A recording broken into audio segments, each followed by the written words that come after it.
Learning is at the heart of supervision.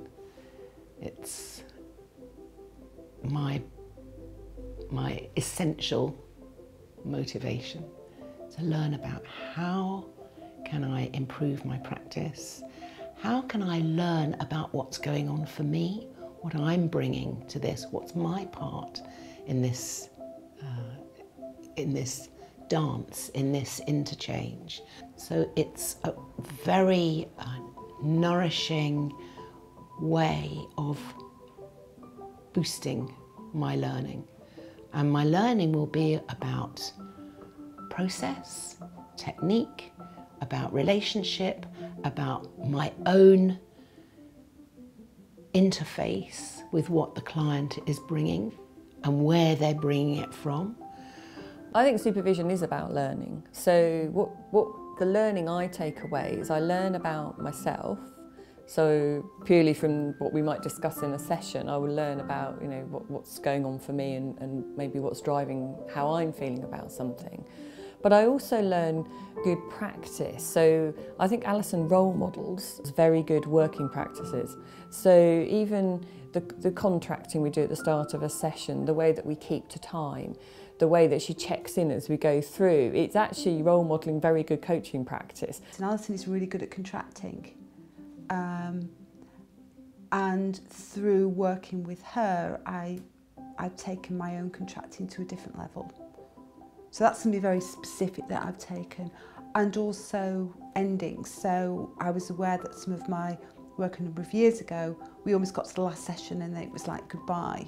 And something I've really taken from Alison is really signalling the ending, and the ending is the start of something different for that person. So there are some very specific things that I would say Alison's really role modelled, and then I've taken them into my own practice. For me, in my team coaching journey, it's been so useful to track the complexity of working with teams.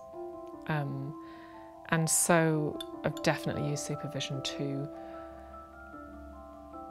reflect on the experiences I'm having and, you know, learning how to intervene with teams when they're struggling. So that's, you know, certainly I would say over the last 3 or 4 years that's been a huge, huge help to my team coaching practice, yeah.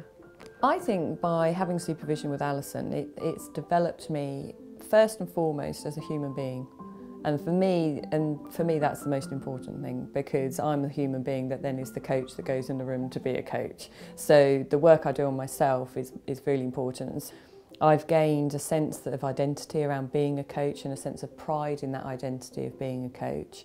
And I've also gained some very practical skills along the way, and some different ways of looking at things, and some good practice in terms of how Alison role models good coaching practice in her sessions. I've become braver about what I do, what I suggest, what I feed back as my observations. I've never come to supervision and had Alison saying to me, I don't know why you did that. or anything of that kind. Everything seems to be received and looked at as though it were valid, which makes it valid. And that in turn makes me braver. I beat myself up less than I did. I have more faith in the experiments that I bring and suggest to clients. And my practice has broadened enormously in repertoire and confidence. What's much more interesting is having a whole new way of seeing what's going on become presented.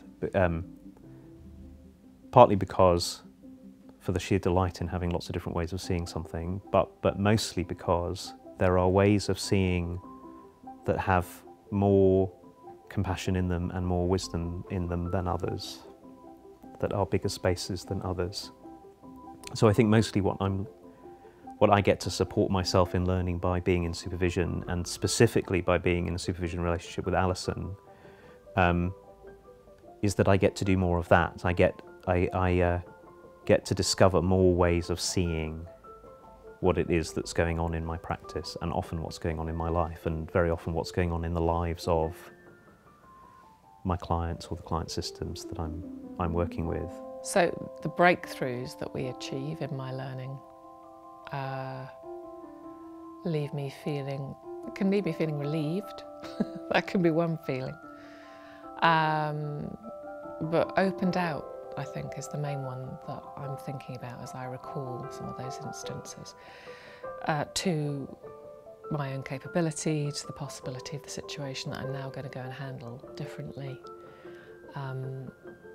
Yeah, and I think that stays with me. I have a journey home from my sessions. It stays with me all the way home.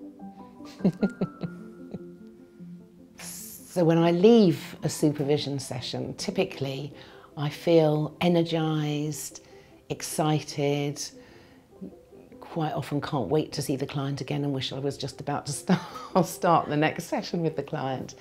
And also rooted and resourced, enriched, and looking forward to, I may have something to read or something to explore. I got into my car, it was a beautiful sunny day, and I felt utterly euphoric. And that's not a word that I actually use quite lightly. So, and I felt buoyant the whole way home, the rest of the day. And the reason for that feeling was I'd worked with Alison on something that had been really bubbling away under the surface and bothering me and causing me quite a lot of angst. And the way that Alison was able, through her very skillful questioning and thoughtfulness around it, was able to help me see it in a different light and let me understand why something was causing a reaction in me. I haven't worried about this thing. The thing itself hasn't gone away, but I've looked at it completely differently. And that's why I felt this real sense of euphoria as I was driving home, and it was absolutely wonderful, really wonderful.